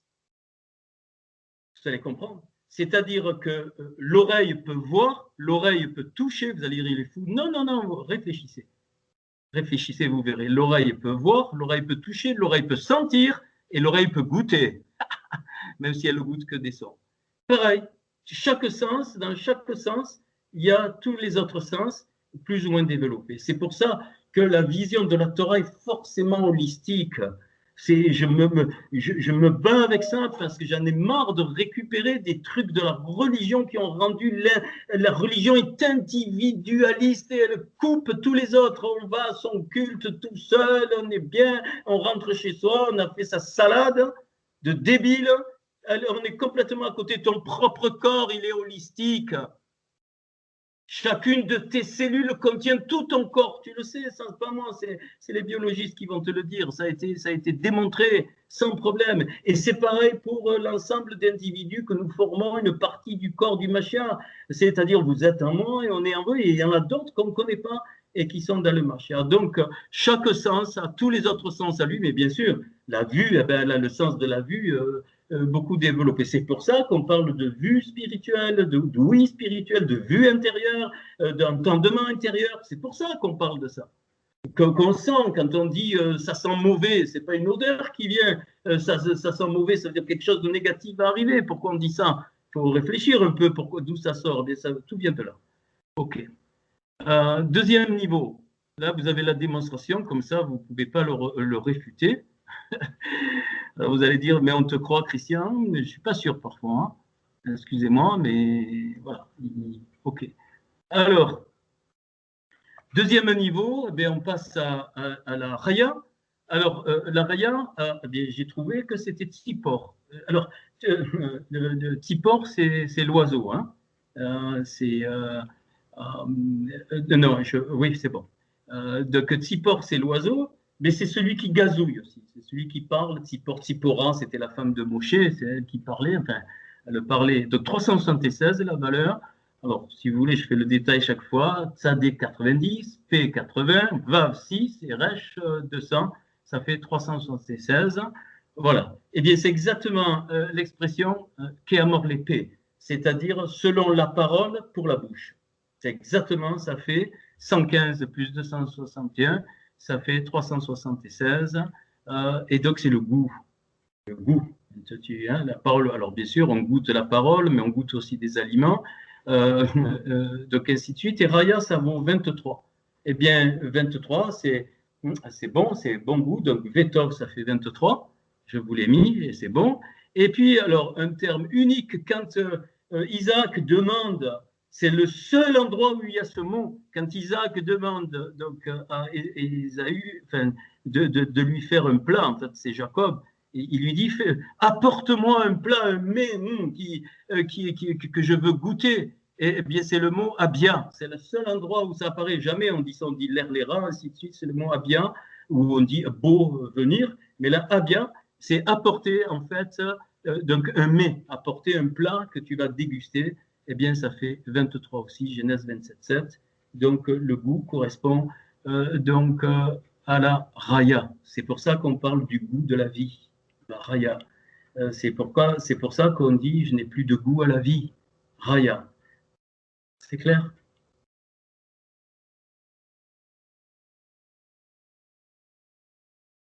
On passe à la neshama. La neshama, eh bien, c'est les volatiles ouf. Hein, le mot ouf, Ain qui fait 70, donc Vav, donc c'est Louis, hein, la ligne de Louis. Le Vav qui fait 6 et le P qui fait 80, ça fait 156. Et ça, c'est quoi? C'est le lève à Zinou, le cœur de notre oreille. 124 plus 32, ça fait pile 156. Donc, c'est l'ouïe, la neshama, c'est là où tu entends, c'est là où tu comprends, c'est là où tu réfléchis, c'est là où tu lis, c'est là où tu comprends les mots, c'est là que tu étudies, c'est toute la neshama, c'est là que tu réfléchis sur les choses de Hachem, ainsi de suite. Et donc, et en plus, pour bien, eh bien l'expression Kea Neshama, c'est-à-dire selon la Neshama, suivant le principe de la Neshama fait 420, je vous ai mis à droite. Donc, et c'est donc chez Mei, c'est-à-dire j'entends, je comprends. Shma, puis tu rajoutes le yud, c'est j'entends, je comprends. Donc, c'est donc Louis, c'est la Neshama. Puis on passe à la Ruach, qui est l'Otora. Donc c'est la bête vivante, Behema Raya, la bête vivante, 81. Af, c'est le nez, la narine, c'est fait 81. Le P, c'est 80, mais ça, c'est la Torah, c'est trop beau. Et le Aleph fait 1, donc c'est là où tu respires, c'est la Ruach, c'est le souffle. Et aussi, donc, c'est bon, tu peux aussi avoir cette expression avec les narines en lui quand il crée l'homme. Donc c'est B.A. ouf, B.A. il faut, donc beau pour lui, pardon, B.A. live, B.A. five pour le je suis fatigué. Donc avec les narines en lui, eh bien ça fait 214, c'est-à-dire 2 fois 107. Et donc et donc, parce que tu as 2 narines, et Roar, c'est 214. Donc, avec ces narines, c'est 107 que tu multiplies par 2, ça fait 214. Et le dernier, la Nefesh, donc c'est le toucher. Et donc là, c'est les rampants. Hein. On le comprend, les rampants, parce qu'il est dit à Romesh Remesh dans le texte de Noé, ça veut dire les rampants qui vibrent. Tu peux le traduire ramper, mais vibrer, c'est vraiment le principe de la peau, donc c'est le toucher. Donc, c'est Véromesh, donc 546. Eh bien, c'est quoi? C'est le mot peau 2 fois, or, le mot peau 2 fois, dont un, tu enlèves le vav, c'est-à-dire la peau intérieure et la peau extérieure, et tu fais la somme 270 et 276, tu obtiens 546. Mais c'est aussi, ça veut dire, sans le vav, ça veut dire quelqu'un qui est éveillé, qui est alerte. Donc, voilà. Eh bien, et le mot nefesh fait 430. Alors, pourquoi il correspond? Parce que sur ma nefesh, c'est-à-dire le principe de la peau qui englobe, qui protège, donc c'est sur ma nefesh, ol nefeshi, eh bien, ça fait 430. Pardon, ça fait 540, et la valeur de 540, c'est romesh, c'est-à-dire le rang. Donc, alors, maintenant, si je reviens au... Je vais passer aux questions. Alors, prenez l'autre fichier. Alors, donc, donc la première étape, c'est donc la reconstruction de notre intériorité par l'alliance de Noir. C'est-à-dire symbolisée par l'alliance de Noir. Alors, pensez qu'en Yeshua, toutes les alliances sont accomplies. Alors, eh bien, dans chaque partie, donc, il y a l'âme de l'âme, c'est-à-dire, on va dire, le sens de l'essence. Donc, il y a donc, comme on a dit, la vue, l'ouïe, ainsi de suite. Donc, il y en a 5. Et donc, alors, on va les faire. Après, vous pouvez développer. Je vais faire les 5 premiers. Donc, Sukkot, c'est la tente. La tente, c'est la protection, le creux du rocher, donc ça correspond à la nefesh. Donc, c'est eh bien, hein, c'est notre vie, nefesh, c'est la partie la plus, donc la plus donc, extérieure, j'allais dire. Donc, c'est le toucher. C'est pour ça qu'on doit être mis dans le creux du rocher. Excusez-moi, je suis un peu fatigué, mais ça va. Ok. Ouais, après. Alors, puis, donc, la deuxième. Alors, Sukkot, les tentes. Alors, beaucoup de passages sont relatifs aux tentes, les tentes d'Abraham. Alors, ce n'est pas le même mot, parce qu'il y a une tente qui est spirituelle, qui représente la partie spirituelle, c'est Sukkot, et qui sont pour le peuple. Et puis, les tentes individuelles, qui sont Hélé, mais qui ont une correspondance. Donc, c'est une des fêtes de Sukkot que le Seigneur a parlé que des fleuves d'eau vive jailliraient de son sein. Hein, donc, Sukkot, on connaît, hein, c'est une fête de joie, hein, c'est une fête de protection. C'est très clair. Donc, notre nefesh doit se mettre dans le creux du rocher, c'est-à-dire à l'abri. Hein, donc, c'est une étape importante pour se sentir protégé. Pourquoi? Parce qu'on est sorti de Ramsès. Et donc, la prochaine étape, c'est la tente. La tente qui est le symbole de maintenant ce qui devient prioritaire, c'est les choses d'en haut. Et ce n'est plus les choses non essentielles qui sont en bas, c'est-à-dire celles qui ont un voile. Les choses d'en bas deviennent secondaires dans le sens qu'elles sont là pour révéler la tente. Et la tente, eh bien, elle a un sommet qui s'élève. Et c'est pour ça que c'est la première étape. Dès qu'on sort de Ramsès, c'est évident qu'on perd toutes nos protections. Les protections du principe de l'argent, de tous les principes, tout ce qu'on cherche, parce qu'on a peur de manquer ou autre. Eh bien, forcément, la première étape, c'est la tente. Et ça va toucher, notre nefesh, parce qu'on en a besoin. Donc, le Seigneur, il sait ce qu'il fait. Donc, et c'est à nous à aller sous la tente, de changer d'endroit.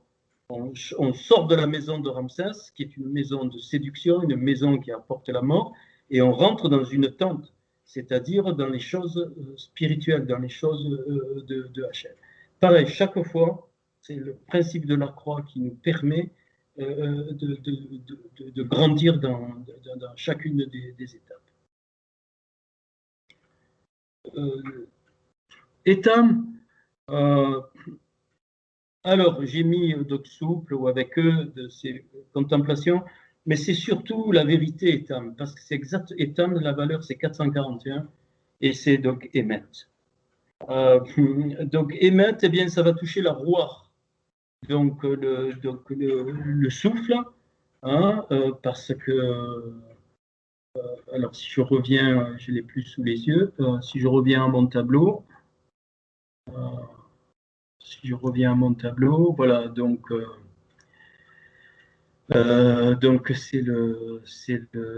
c'est l'odorat, hein, donc l'odorat, donc le sens, hein, donc l'odeur, hein, l'odeur spirituelle.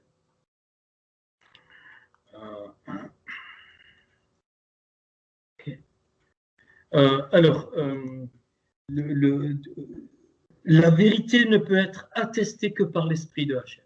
C'est pour ça que la première épître de Jean me dit que nous n'avons pas besoin d'être enseignés, c'est dans ce sens-là, c'est pas qu'on n'a pas besoin de recevoir des enseignements, c'est pas ce qu'il dit, c'est que parce que l'esprit lui-même nous conduit dans toute la vérité. Et nous enseignera, pardon, et dans Jean, il est dit que le Saint-Esprit nous conduit dans toute la vérité. Donc, le Étam, là, alors, et chaque fois, là, vous êtes dans votre intériorité, vous êtes déstabilisé. C'est pas possible autrement. Et chaque fois, la vision d'Ézéchiel doit s'appliquer. C'est-à-dire, l'eau qui monte, et à un moment donné, tu es obligé de te jeter. Donc, de lâcher prise dans tous les domaines qu'on va voir. Voilà. Donc, le Saint-Esprit, l'Esprit, la roi, le souffle vous conduira dans toute la vérité. C'est lui qui le fait. C'est pas ta vérité à toi, c'est pas ce que toi tu as conclu, c'est pas tes acquis, c'est pas ta théologie, c'est pas, non, c'est la vérité qui est propre à toi, celle que Hachem te révèle, mais aussi propre pour le corps. Et on n'a pas toute la vérité. En Yeshua, il y a toute la vérité, mais il nous donne une part de la vérité à chacun et au corps. Personne n'a tout, ça n'existe pas. Sinon, il n'y aurait pas la notion du corps. Donc, ça aussi, donc ça reconstruit notre roi. La troisième, après on pourra. Ça les pirote. Donc la bouche de la liberté. Arot, c'est les cavernes. Donc on avait vu qu'il y avait deux cavernes fondamentales, l'orgueil et le mensonge. Donc c'est sortir des cavernes. La liberté, c'est sortir des cavernes. Donc sortir de l'orgueil, sortir du mensonge philosophique évidemment, du mensonge de la Torah, c'est-à-dire ce qui est falsifié, ce qui est tordu, qui a toujours, comme quand le Nahash s'est présenté, hein, il a dit une vérité et puis il a rajouté un truc et elle s'est laissée avoir par la vérité. Elle dit mais ça c'est ok, et puis hop, voilà. Il a dit mais quand tu vas prendre, les yeux vont s'ouvrir, ce qui était vrai. Mais il n'y a pas dit qu'ils allaient mourir. Il dit non, tu ne mourras pas. Regarde, moi je touche aussi, tu peux y aller, vas-y. Et c'est comme ça qu'elle s'est laissée avoir. Donc ces cavernes sont fondamentales. On a tous ces deux cavernes. Pourquoi? Depuis la faute d'Adam Arishon, donc l'orgueil et le mensonge. Alors l'orgueil peut être très très subtil, hein, et donc le mensonge aussi. Et donc l'humilité, c'est pas dire oh, moi je suis bon à rien, je suis humble. Non. L'humilité, c'est découvrir ses capacités, c'est donc faire ce voyage intérieur comme Abraham et découvrir ce que Hachem a mis à nous et vous connaissez maintenant. Hein, donc, et les développer. Donc, donc pourquoi donc le Seigneur dans Corinthiens, enfin, au travers de Paul, il parle de quoi? Il dit, je veux connaître au milieu de vous, messieurs et mesdames, les Corinthiens, de tout ce que vous voulez, que le Machiar est le Machiar crucifié. Le Machiar, c'est la vérité. Donc, face au mensonge et crucifié, il s'est humilié pour briser l'orgueil que Satan a introduit. C'est l'orgueil hein, que Satan s'est rebellé dans le sens qu'il a voulu avoir encore plus. c'est par l'orgueil et son propre mensonge. Il y a cru. Enfin, il a cru que c'était possible. Ça, c'est terrible. C'est quelque chose de terrible. Et donc là, on rejoint dans cette dimension-là de la Neshama, la Hemuna et donc le Emet qui sont collés donc, avec celle de tout à l'heure. Donc la foi et la vérité, on le sait, donc la Hemuna a pour origine la vérité. Enfin, vient de la parole de Hachem et ta parole, c'est la vérité, Jean 17, 17. Puis là, alors, une étape dans l'intériorité qui est comment dire, incontournable, Mara, c'est-à-dire alors la souffrance, l'amertume, c'est pareil, c'est la souffrance, pas dans le sens souffrir pour souffrir, c'est pas ça du tout. C'est quoi? C'est quand il y a un grandissement spirituel qui fait que ta neshama va tirer sur ta nefesh, et donc ça va tirer et ça va créer un déséquilibre qui va entraîner la souffrance parce que tu es en train de grandir. C'est les crises de croissance spirituelle. Le premier épître de Jean en parle, il s'adresse aux pères, il s'adresse aux gens, aux jeunes gens, et il les exhorte donc à persévérer. Job est le type de la souffrance, on ne va pas reparler, enfin on va en parler plus tard. Tu ne peux pas comprendre. Il y a des épreuves que tu ne peux pas comprendre. Tu oublies. Pierre dit clairement qu'il ne dit pas de souffrir parce qu'on a été mauvais, ainsi de suite, mais que ceux qui sont des justes, ainsi de suite, et qui souffrent, eh bien, qui s'attachent au fidèle Créateur, parce que c'est suivant la volonté de Hachem qui souffre. Alors, c'est pas que le Seigneur envoie des malédictions, c'est pas ça du tout. C'est que on est dans le principe de la raya, là. On est dans le principe de la vie, de la vie d'en haut. La raya, c'est l'interface entre la yérida et donc la neshama, c'est-à-dire c'est ce qui communique la vie d'en haut. Et cette dimension nous permet même de ne plus avoir peur de la mort, de ne plus avoir peur des maladies, de ne plus avoir peur de rien du tout, absolument rien. C'est un lâcher-prise total, quoi qu'il arrive, que je n'ai pas évidemment provoqué ou qui n'est pas la conséquence d'un de mes actes. Eh bien, Barurata Hachem, tu es la source de la bénédiction, tu es la source de la brora, je ne comprends rien, mais tout, absolument tout, même des maladies qui ne partent pas, ce n'est pas un souci. Et le Hachem, il s'en glorifie dans le monde spirituel, c'est ça qu'il faut comprendre, parce que tout est imbriqué, bien aimé. Ce n'est pas parce que c'est la première étape de l'intériorité que ça ne touche pas tout, ça touche tout le reste, ça touche ton rayonnement, ça touche ta frontière, ça touche tous les 5 niveaux de l'âme qui sont dans l'intérieur, c'est-à-dire les 8 là qu'on vient de voir. Bien-aimé. Donc, réjouis-toi. Bien sûr, si tu peux être guéri, gloire à Hachem. Si tu peux, mais c'est pas, si tu ne l'es pas, tu ne l'es pas. Tu fais ce que tu veux. Des fois, il envoie des médecins, je parle que de la guérison, mais il y a plein d'autres guérisons, les guérisons de l'âme, des gens tourmentés, des dépressifs. Tu vas rayonner quoi à l'extérieur si ton intériorité n'est pas assise dans cette étape-là? Tu vas rayonner quoi? Les gens, ils vont partir en courant. Tu crois qu'ils n'en ont rien à foutre de la religion, et tant mieux. Mais alors, rien à foutre. Hein. Tu vas leur dire, je prie pour toi. Ils vont te dire, non, surtout pas, parce qu'il n'y a pas de fruits. Donc, ça ne sert à rien du tout. Comprends. Hein, et ça, celui qui n'a pas souffert dans certains domaines, il ne peut pas comprendre la souffrance de l'autre dans ce domaine. C'est clair, on a tous des niveaux de souffrance, hein, que ce soit le rejet, l'incompréhension, la solitude dans le corps. Il y en a des paquets de manque d'argent. Je sais, moi, ce qu'il peut y avoir, quoique ça ne devrait plus l'être, ça. Et donc, cette étape-là touche notre raya. C'est-à-dire, ça va nous permettre de retrouver le goût à la vie. C'est le goût, hein, la raya. Le goût, quoi qu'il arrive, le goût. Ben, je suis heureux, non pas pour être heureux bêtement, sourire gypse. Non, tu pleures dans la souffrance, tu peux pleurer. Mais au plus profond de toi, la raya n'est pas touchée, la raya n'est pas enfermée. Donc la raya est libre de tout ce qui peut arriver. Ok. Et puis le dernier, le dernier, c'est Élim. Élim, ça c'est les yeux, hein, c'est la vue. Qu'est-ce qu'ils ont vu à Élim? Ils ont vu les 70 palmiers et les 12 sources. les 70 palmiers, ils ont vu quoi? Ça, c'est la Yérida.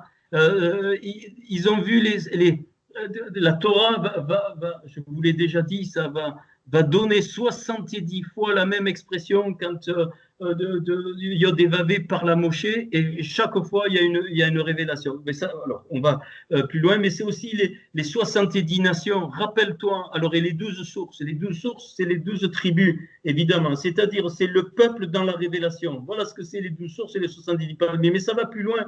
Parce que quand le Seigneur il a envoyé ses disciples, rappelle-toi, il a pris les 12 et il a pris 70 autres. Donc, prophétiquement, il est en train de donner la vue. Il est en train de donner la vue et lui dire, tu es la Yérida, tu es l'enfant unique en moi. Et donc, forcément, tu vas vivre dans la révélation, forcément dans la révélation de Hachem, mais forcément dans le corps, dans les 12. C'est pour ça qu'il y a 12 apôtres et 12 tribus, bien aimés, qu'il y a eu les 70 palmiers, les 70 disciples. Et donc, ça veut dire quoi? Ça veut dire que toutes les facettes de la révélation, elles sont à personne. Il les donne comme il veut, suivant. Et là, on rejoint toute l'expression des dons de Paul, qu'on fera un jour, qu'on finira, que j'ai jamais fini parce qu'on n'a pas le temps, mais qui sont pas forcément. Il n'y a pas que les dons exprimés. Et quand il exprime ça, Paul, ça touche tous les domaines. Absolument tout, des dons dans le vécu, dans le travail, ça fait partie de ça, mais on n'a pas quand voilà, ça touche pas que les dons spirituels qu'on exprime, c'est pas vrai, c'est faux, c'est un faux message. Ta vie devient un don, ce que tu peux faire, n'importe quoi. Et donc ça, c'est ta Yérida, c'est-à-dire c'est l'unicité. Alors, le mot Elim, c'est la racine, c'est le chêne, c'est pareil, c'est la force, c'est la victoire, et c'est la même valeur que Elohim. 86, c'est le principe créateur, le principe de la Yérida, le principe des lois créatrices. Et cette étape-là est bientôt recréée jusque dans ta Yérida, ça veut dire dans ton identité spirituelle, bien aimé. Toujours par quoi? Par le principe de la croix. Donc on va s'arrêter à cette étape du premier niveau, c'est-à-dire de l'intériorité. Hein, et donc la première chose, comme Abraham, l'Echlera, va vers toi, pour que cette étape de l'intériorité qui est en noir dans cette arche, ou un nouveau langage, il faut absolument qu'un nouveau langage s'établisse en toi dans le Kéli, sinon tu n'es pas né de nouveau. C'est pas, mais c'est pas un reproche, bien aimé, mais quelle idiotie j'ai vu dans les églises, tu lèves la main, tu es né de nouveau, mais c'est pas vrai. Personnellement, je suis pas né de nouveau comme ça. C'est passé, j'ai juste l'ouverture et ça fait tout seul. Et tous, on n'est pas nés de nouveau de la même façon. Il y en a qui n'ont jamais rien senti, mais qui sont nés de nouveau parce qu'on reconnaît l'arbre au fruit. Comprenez ce qui est en train de dire. Et cette étape, elle est fondamentale. C'est l'intériorité de ton être qui est limité par l'enveloppe qu'on appelle le corps. C'est le Kéli. Et il faut se vider. Il faut se vider, bien aimé. Dans le sens l'ouverture totale. Tu ne peux pas échapper à ces étapes, c'est pas possible. C'est pas possible. Tu vas devenir un monstre, tu vas être difforme. Ça, c'est vrai pour nous, mais c'est vrai les uns avec les autres. Ça n'a pas de sens sinon. Ça n'a aucun sens. Tu veux rayonner, pourquoi faire s'il n'y a personne autour de toi? Dis-moi, tu es narcisse? Tu veux rayonner de quoi? Si le rayonnement n'a de sens que c'est parce que les autres existent, bien aimé, oui ou non? Ou alors je deviens fou, ça sert à quoi? Tu crèves, hein? Tu rayonnes pourquoi? Tu veux donner pourquoi? Pour qui s'il n'y a personne? Bien aimé. Voilà. Alors voilà pour ce petit message que j'ai pas voulu trop long parce que ok. Voilà, je vais le stopper là.